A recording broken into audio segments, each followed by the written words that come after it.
दोस्तों आज हम आपको एसआईपी से संबंधित 10 ऐसे सवालों के जवाब देने वाले हैं जिन्हें बहुत सारे लोगों ने पूछा है। तो आइए जानते हैं वो कौन से सवाल हैं। सवाल नंबर 1, एसआईपी में टैक्स कितना लगता है। सवाल नंबर 2, एसआईपी कम एनएवी वाले म्यूचुअल फंड में करें या ज़्यादा एनएवी वाले। सवाल नंबर 3, एसआईपी करने के बाद उसे एडिट कर सकते हैं यानी पैसा कम ज़्यादा या डेट बदल सकते हैं। सवाल नंबर 4, स्टेप अप एसआईपी क्या होती है। सवाल नंबर 5, एसआईपी डायरेक्ट प्लान में करें या इनडायरेक्ट प्लान में। सवाल नंबर 6, एसआईपी में एक्सपेंस रेशियो क्या होता है और कैसे कैलकुलेट किया जाता है। सवाल नंबर 7, एसआईपी करने के बाद उसे दूसरे ब्रोकर में ट्रांसफ़र कर सकते हैं क्या। सवाल नंबर 8, एसआईपी बैंक से करें या ब्रोकर ऐप से। सवाल नंबर 9, एसआईपी और लमसम क्या होता है। सवाल नंबर 10, एसआईपी में एग्जिट लोड क्या होता है। दोस्तों ये हैं 10 सवाल जिन्हें बहुत सारे लोगों ने पूछा है। यदि आपका इनमें से कोई सवाल है ना तो आज की इस वीडियो को पूरा देखो। आज की इस वीडियो को देखने के बाद आपका डाउट यहाँ पे क्लियर हो जाएगा। तो आइए दोस्तों शुरू करते हैं आज की वीडियो। तो सवाल नंबर हमारा पहला क्या कहता है, एसआईपी में टैक्स कितना लगता है और कितने प्रकार का होता है। तो आइए दोस्तों समझते हैं। तो देख सकते हो दोस्तों हमने यहाँ पे सारी चीज़ें लिख के रखी हैं ताकि हम आपको प्रॉपर तरीके से समझा सकें। टैक्स ऑन एसआईपी, एसआईपी में टैक्स कैसे लगता है। दोस्तों एसआईपी में 3 प्रकार के टैक्स लगते हैं। दोस्तों पहला टैक्स लगता है स्टाम्प ड्यूटी। ये स्टाम्प ड्यूटी जब लगता है आपसे जब आप म्यूचुअल फंड में एसआईपी या लमसम के माध्यम से उसमें इन्वेस्ट करते हो तब आपसे स्टाम्प ड्यूटी टैक्स लिया जाता है। आप यहाँ पे पढ़ सकते हैं, हमने यहाँ पे सारी चीज़ें लिख के रखी हैं। जैसे जब आप किसी भी म्यूचुअल फंड को खरीदते हो तो आपको स्टाम्प ड्यूटी को देना होता है। स्टाम्प ड्यूटी 0.005% लगती है। जब आप म्यूचुअल फंड में जितने भी पैसे का इन्वेस्ट करते हो तो आपको आपके पैसे में से स्टाम्प ड्यूटी काट ली जाती है। उसके बाद ही आपका पैसा म्यूचुअल फंड में इन्वेस्ट होता है। जैसे हमने यहाँ पे आपको समझा के भी रखा है। जैसे यदि आप 5,000 रुपये की एसआईपी या लमसम के माध्यम से इन्वेस्ट करते हो म्यूचुअल फंड में तो सबसे पहले क्या होगा, 5,000 रुपये आपकी स्टाम्प ड्यूटी काटी जाएगी। तो 5,000 इंटू 0.005% अपॉन 100 तो आपके यहाँ पे 0.25 पैसा निकल के आएगी स्टाम्प ड्यूटी। ठीक है, तो जो आपके निकल के आएगी ना 5,000 में से जो 25 पैसा, यहाँ पे थोड़ा गलत लग गया। ठीक है, यहाँ पे 25 पैसा होंगे। ठीक है, 25 पैसा होंगे यहाँ पे।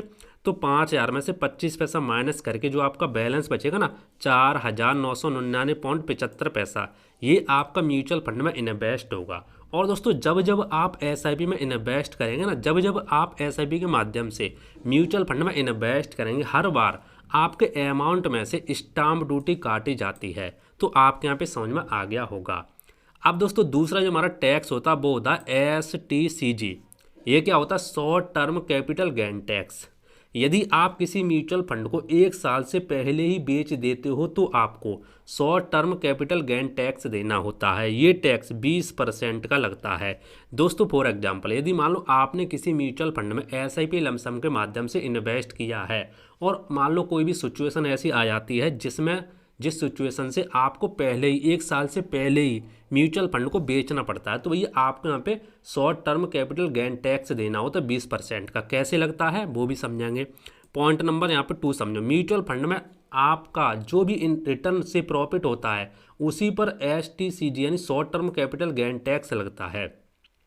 पॉइंट इसको भी समझो, यानी आप जो भी इन्वेस्टमेंट करते हो उस पर कुछ नहीं लगता, आप इन्वेस्टमेंट से जो प्रॉफिट करते हो उसी पर टैक्स लगता है। देखो दोस्तों यानी आपने यहाँ पे अभी तक जितने भी टैक्स देखे ना, यानी कि ये वाला हमारा short term capital gain tax, long term capital gain tax, ठीक है, ये दोनों टैक्स क्या होता है, जो भी आप इन्वेस्टमेंट करोगे ना उस पर कोई भी टैक्स नहीं लगेगा। इन्वेस्टमेंट से जो भी प्रॉफिट होगा उस पर टैक्स लगता है। जैसे हमने आपको समझा के रखा है, आपकी इन्वेस्टमेंट हम मान के चलते 5 लाख रुपए है, आपने 5 लाख रुपए इन्वेस्ट किए और आपने 11 महीने में अपनी एसआईपी को तोड़ लिया। ठीक है, कोई भी रीजन हो सकता है और आपको रिटर्न मिले 30% के, कितने भी मिल सकते हैं, हमने आपको समझा के रखा है। ठीक है, तो आपके यहाँ पे रिटर्न कितने होंगे, 5 लाख पे हमारा 30% कितना निकलेगा, 1.5 लाख रुपए। ठीक है, आपका कितना निकले, 1.5 लाख रुपए। तो जो आपका टैक्स लगेगा ना वो आपका 1.5 लाख पे लगेगा। ठीक है, 5 लाख पे यहाँ पे कोई भी टैक्स नहीं लगेगा क्योंकि इन्वेस्टमेंट में कोई भी टैक्स नहीं लगता। तो टोटल प्रॉफिट आपका कितना भाई साहब, तो टोटल प्रॉफिट 5 लाख है और आपकी जो प्रॉफिट हुआ है 1.5 लाख का, तो टोटल प्रॉफिट आपका 6.5 लाख रुपये यहाँ पे निकल के आता है। ठीक है, 6.5 लाख रुपये आपका हो जाता है।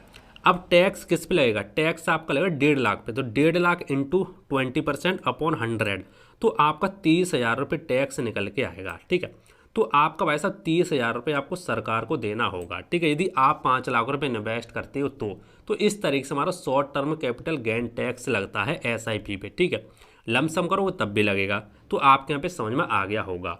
दोस्तों दूसरा टैक्स जब लगता है जब आप अपने म्यूचुअल फंड SIP लमसम के माध्यम से इन्वेस्ट करते हो और 1 साल के बाद बेचो, कभी भी बेचो 1 साल के बाद बेचते हो, तो आपको long term capital gain tax देना होता है। ये टैक्स 12.5% का लगता है, लेकिन आपको यहाँ पर इस टैक्स में आपको 1.25 लाख रुपए की 1,25,000 रुपये की छूट मिल जाती है। ठीक है, यदि आपका जो प्रॉफिट का पैसा होगा 1,25,000 से ज़्यादा निकल जाता है तो आपको 12.5% का टैक्स देना होता है यदि 1 साल के बाद बेचते हैं तो हमने आपको समझा के रखा, जैसे आपकी इन्वेस्टमेंट मान के चलते 5 लाख रुपए है और आपने 13 महीने के बाद बेचा। ठीक है, 1 साल के बाद कभी भी आप बेच सकते हो, आपको long term capital gain tax ही देना होगा।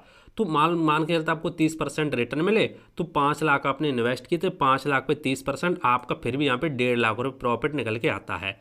तो भाई साहब टैक्स किस पे लगेगा, टैक्स आपका लगेगा 1.5 लाख पे। ठीक है, 5 लाख से कोई नहीं बोलेगा। तो अब देखो टोटल आपका प्रॉफिट कितना होगा, 6.5 लाख रुपये हो जाएगा। ठीक है, अब देखो यहाँ पे टैक्स कैसे लगता है वो समझो। आपका टोटल प्रॉफिट कितना, टोटल नहीं सॉरी, यहाँ पे जो रिटर्न से प्रॉफिट मिला वो कितना, वो आपका 1.5 लाख रुपये है।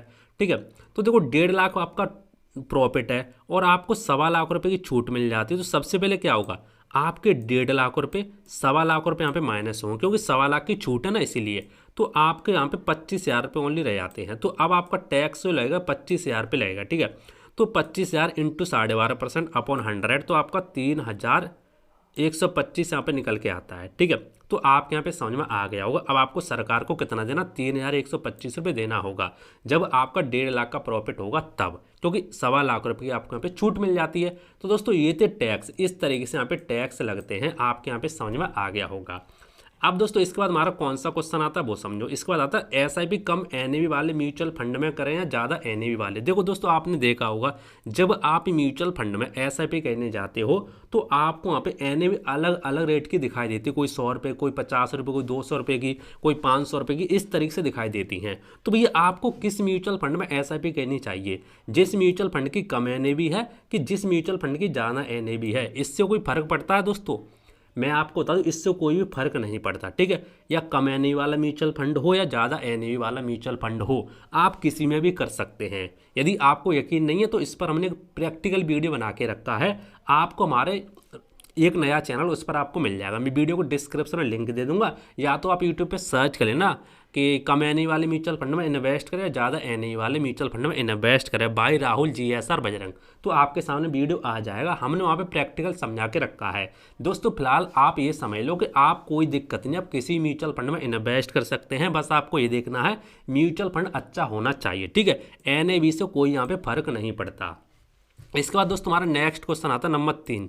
SIP करने के बाद उसे एडिट कर सकते हैं, यानी पैसा कम ज़्यादा कर सकते हैं, डेट बदल सकते हैं। जैसे मान के चलो अभी आपने भाई साहब SIP यहाँ पे 500 से चालू की है। ठीक है, यानी अभी आपके पास कम रुपए हैं तो आपने यहाँ पे 500 से SIP चालू कर दी। ठीक, और आने वाले समय में आप चाहते हो भैया हमारे पास पैसा भी ठीक ठाक अब यहाँ पे होने लगा है, तो हम यहाँ पे 1,000 रुपये करना चाहते हैं, 500 की जगह 1,000 रुपये करना चाहते हैं, या 2,000 करना चाहते हैं, कितने भी आप करना चाहते हैं XYZ, तो आप इसे एडिट कर सकते हैं। जी हाँ, एडिट कर सकते हैं, आपको ऑप्शन मिलता है।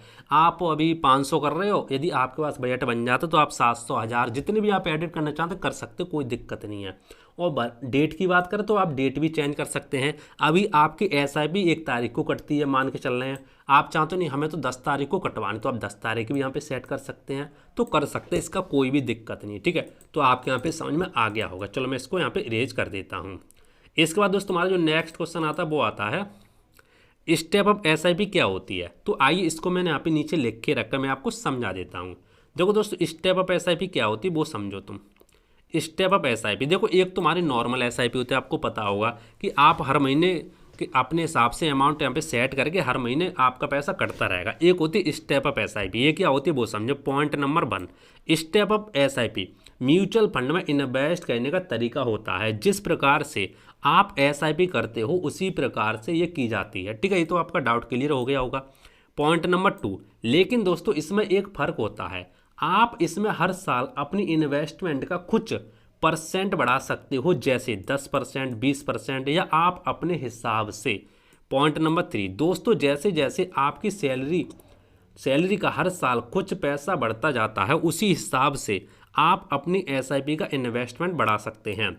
पॉइंट नंबर 4, दोस्तों इसमें आपके ऊपर ज़्यादा प्रभाव नहीं पड़ेगा और आपकी इन्वेस्टमेंट भी बढ़ती जाएगी और आने वाले सालों में आपका फंड भी यहाँ पे बड़ा होता जाएगा। तो देखो स्टेप अप एसआईपी में क्या होता है, कुछ नहीं होता। बस आप क्या करते हैं वहाँ पे, जो आप यहाँ पे मान लो अभी यहाँ पे 500 रुपये आप इन्वेस्ट कर रहे हैं हर महीने, ठीक है। अभी 500 रुपये इन्वेस्ट कर रहे हैं, तो आप साल का कुछ भी यहाँ पे परसेंट हर साल यहाँ पे बढ़ा सकते हैं। वहाँ पे ऑप्शन आता है, आप उसको लगा दें स्टेप अप एसआईपी में, तो आप उसको मान लो आप अपनी इन्वेस्टमेंट का 10% बढ़ा सकते हैं। तो अभी तो मान लो 1 साल तक आपके 500 रुपये हर महीने कटेंगे, ठीक है। और अगली साल जैसे दूसरी साल आएगी ना, तो आपके यहाँ पे 500 रुपये भाई साहब 10%, 50 रुपये और एक्स्ट्रा कटेगा। यानी अगली साल दूसरी साल आपके अब कटाएंगे यहाँ पे 550 रुपये, ठीक है, क्योंकि आपने यहाँ पे 10% स्टेप अप लगा के रखा है। इसी तरीके से तीसरे साल आपके यहाँ पे 550 पे 10% बढ़ेगा तो वो भी कटेगा। इसी तरीके से बढ़ता जाता है, उसी को हम स्टेप अप एसआईपी बोलते हैं। आप क्रोम ब्राउजर में जाना, गूगल में जाना, वहाँ पे आप लिखना स्टेप अप एसआईपी कैलकुलेटर, आपके सामने खुल के आ जाएगा। आप वहाँ पे अपने हिसाब से चेकआउट कर सकते हैं। तो आपका यहाँ पे डाउट क्लियर हो गया होगा। अब दोस्त हमारे नेक्स्ट सवाल कौन सा वो समझो। नेक्स्ट हमारा नंबर 5वां सवाल कौन सा है, एसआईपी डायरेक्ट प्लान में करें या इनडायरेक्ट प्लान में। देखो दोस्तों सबसे पहले ये समझो डायरेक्ट प्लान और इनडायरेक्ट प्लान क्या होता है। दोस्तों डायरेक्ट प्लान वह प्लान होता है जो आप किसी ब्रोकर से करते हो, ठीक है। जैसे एंजल वन हो गया, जीरोधा हो गया, किसी ब्रोकर से आप करते हो तो आपको हमेशा डायरेक्ट प्लान ही मिलता है। डायरेक्ट प्लान में आपको एक्सपेंस रेशियो कम देखने को मिलता है, क्योंकि डायरेक्ट प्लान में आपको कोई गाइड करने वाला नहीं होता। और दोस्तों यदि आप किसी मान लो बैंक वगैरह से करेंगे या मान लो किसी एएमसी की वेबसाइट पे जाके करेंगे तो आपको ज़्यादातर रेगुलर प्लान मिलते हैं, ठीक है। कौन से मिलते हैं, रेगुलर प्लान, जिसको हम इनडायरेक्ट यहाँ पे इनडायरेक्ट गलत लग गया है, ठीक है। डायरेक्ट प्लान और यहाँ पे रेगुलर प्लान होगा, ठीक है। कौन सा, रेगुलर प्लान यहाँ पे कर लेना, ठीक है, रेगुलर प्लान। तो आपको यहाँ पर रेगुलर प्लान मिलता है। तो रेगुलर प्लान में दोस्तों क्या होता है, आपको गाइड करने वाले, यदि मान लो किसी एजेंट के थ्रू आप करेंगे तब भी आपको रेगुलर प्लान ही मिलेगा। वहाँ पे आपको गाइड करने वाले होते हैं, लोग बताते हैं कैसे आपको करना है, क्या करना, वो सारी चीज़ होती है। लेकिन रेगुलर प्लान में आपका एक्सपेंस रेशियो लगभग डबल से ज़्यादा देखने को मिलता है, ठीक है। तो ये आपको ध्यान रखना होगा। तो डायरेक्ट प्लान और रेगुलर प्लान में इन्वेस्ट करने से क्या फ़र्क होता है, हमने इस पर वीडियो बना के रखा है, आपको इसी चैनल पे जाके मिल जाएगा।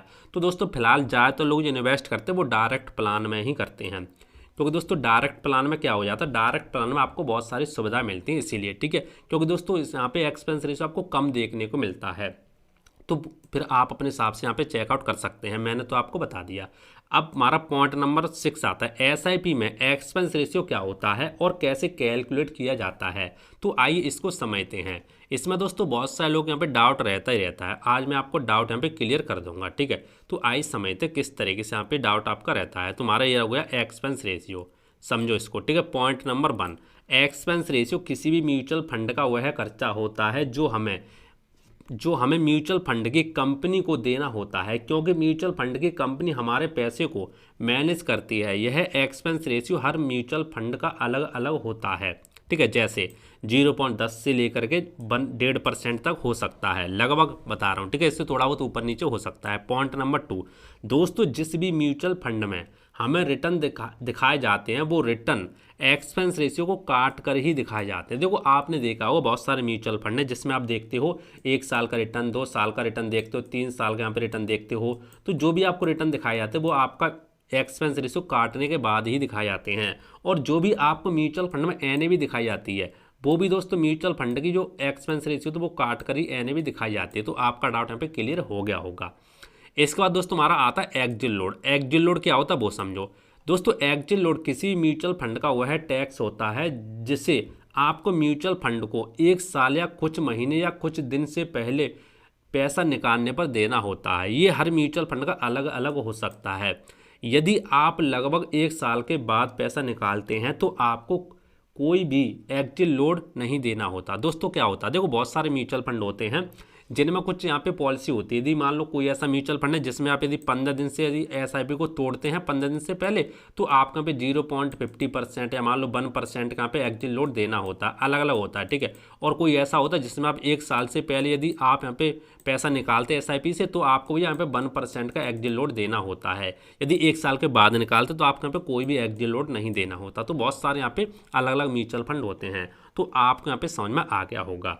उसके बाद दोस्तों हमने यहाँ पे बात कर ली एक्स ब्रोकर वगैरह, ठीक है। अब समझते हैं पॉइंट नंबर 7वां सवाल हमारा क्या कहता है। ये डाउट ना बहुत सारे लोग यहाँ पे पूछते हैं, एसआईपी करने के बाद उसे दूसरे ब्रोकर में ट्रांसफ़र कर सकते हैं क्या? दोस्तों होता क्या, देखो दोस्तों, जैसे बहुत सारे लोग क्या करते हैं शुरुआत में वो एंजल वन से या मान लो किसी ऐसे ब्रोकर्स में अपनी एसआईपी चालू कर देते हैं जो उन्हें बाद में पसंद नहीं आती, या तो मान लो ब्रोकर का जो प्लान होता है वो चेंज हो जाता है, वो पैसा वगैरह बढ़ा देता है। तो आप चाहते हो हमारी ये एसआईपी है, हम इस ब्रोकर से हटा करके इस एप्लीकेशन से हटा करके दूसरे एप्लीकेशन में ट्रांसफ़र करना चाहते हैं, तो दोस्तों कर सकते हैं, कोई भी दिक्कत नहीं। लेकिन आपको यहाँ पे कुछ चार्ज देना होता है, इस बात को दोस्तों आपको ध्यान रखना होगा।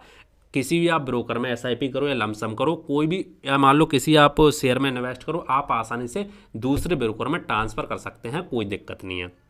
इसके बाद पॉइंट नंबर हमारा 8वां आता है, एसआईपी बैंक से करें या ब्रोकर से। देखो वही वाली बात आ जाती है, यदि आप बैंक से करते हो तो आपको रेगुलर प्लान मिलता है, मैंने आपको बताया था, उसमें आपको एक्सपेंस रेशियो ज़्यादा देखने को मिलता है। लेकिन यदि आप किसी ब्रोकर से करेंगे ना, ब्रोकर से, तो आपको वहाँ पे एक्सपेंस रेशियो कम देखने को मिलता है, और आप जब चाहो अपने ब्रोकर से कर सकते हो, अपना जो भी एनालिसिस है म्यूचुअल फंड का वो देख सकते हैं। लेकिन यदि आप बैंक से करते हो, भैया बैंक में आपको बार बार जाना होगा तब आप देख सकते हैं, तो बहुत सारी यहाँ पे चीज़ें हो जाती हैं। तो मैं तो दोस्तों आपसे यही कहूँगा कि आप ब्रोकर से कर सकते हैं, कोई दिक्कत नहीं। आपको यहाँ पे हाथ में मोबाइल होता है, आप अपने मोबाइल में ब्रोकर कोई भी यहाँ पे इंस्टॉलिंग करके कोई भी डीमेट अकाउंट बना के किसी ब्रोकर में आसानी से कर सकते हैं। पॉइंट नंबर 9, एसआईपी और लमसम क्या होता है। देखो वेरी सिंपल है, ये तो आपको पता ही होगा। एसआईपी दोस्तों वह सुविधा होती है, देखो एसआईपी और लमसम दोनों इन्वेस्टमेंट करने के तरीका होते हैं, ठीक है। म्यूचुअल फंड में दोनों के जरिए आप म्यूचुअल फंड में ही इन्वेस्ट करते हो। एसआईपी दोस्तों उन लोगों के लिए यहाँ पे बनाई गई है, यदि आपके पास एक साथ पैसा लगाने के लिए नहीं है तो आप हर महीने कुछ ना कुछ पैसा म्यूचुअल फंड में डाल सकते हो एसआईपी के माध्यम से। तो वो तो दोस्तों हमारी एसआईपी होती है, यानी मंथली इन्वेस्टमेंट कर सकते हो। लमसम क्या होता है, लमसम का मतलब दोस्तों ये होता है यदि आपके पास एक साथ पैसा लगाने के लिए है तो आप एक साथ म्यूचुअल फंड में पैसा लगा सकते हैं, उसको हम लमसम बोलते हैं। तो आपके यहाँ पे समझ में आ गया होगा। इसके बाद जो हमारा लास्ट वाला सवाल है वो आता है एसआईपी में एग्जिट लोड क्या होता है, जो कि मैंने आपको बता दिया। तो दोस्तों ये थे 10 सवाल जो आपके यहाँ पे समझ में आ गए होंगे, ठीक है। और सारे सवालों के दोस्तों हमने आपको जवाब बता दिए। फिर भी दोस्तों यदि आपको कोई डाउट है तो आप नीचे कमेंट कर देना, मैं अगली कोई वीडियो लेके आऊँगा, उसमें आपका सवाल बता दूंगा, ठीक है। यदि रिप्लाई देने की कोशिश करूँगा तो रिप्लाई भी दे दूँगा। तो दोस्तों उम्मीद करता हूँ आज के वीडियो आपको पसंद आया होगा, और जो भी सवाल थे वो भी आपके यहाँ पे समझ में आए होंगे, और आपका डाउट यहाँ पे क्लियर हो गया होगा। दोस्तों यदि आपको कोई डाउट है तो नीचे कमेंट जरूर कर देना। बाकी दोस्तों मिलते हो इंटरेस्टिंग नई वीडियो, तो जय हिंद, वंदे मातरम, बाय बाय।